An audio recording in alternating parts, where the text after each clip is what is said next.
Λοιπόν, hey guys, Πατατάκης και εδώ και τι κάνετε, πώς είστε, ελπίζω να είστε πολύ καλά. Εγώ είμαι τέλεια και σήμερα θα παίξουμε Rio Rex Part 16. Ήταν πολύ καιρός να το παίξουμε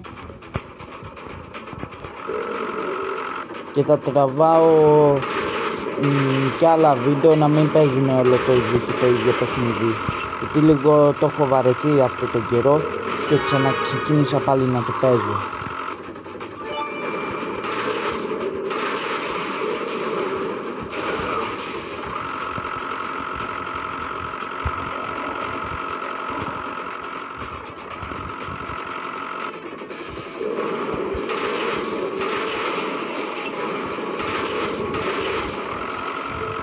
Είναι κάτι βόμβες σε μπλου χρώμα, σε μπλε, πυραυλάκια,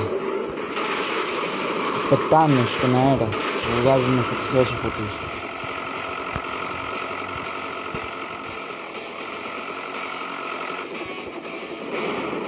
Άλλος αυτό θα πόνεσε πολύ. Βοήθεια, με κυνηγάει από πίσω.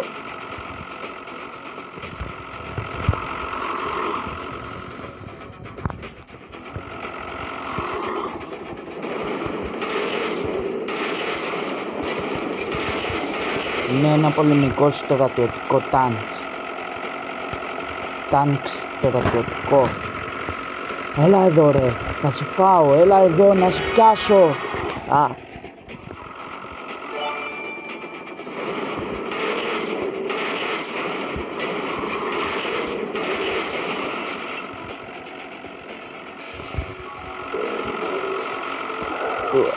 Με πάτησες ρε.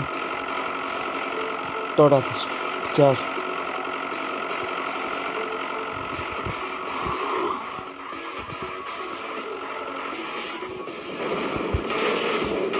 Και νικήσαμε. Αυτό ήταν το σημερινό βίντεο, παιδιά. Σας άρεσε, like, εγγραφή και bye.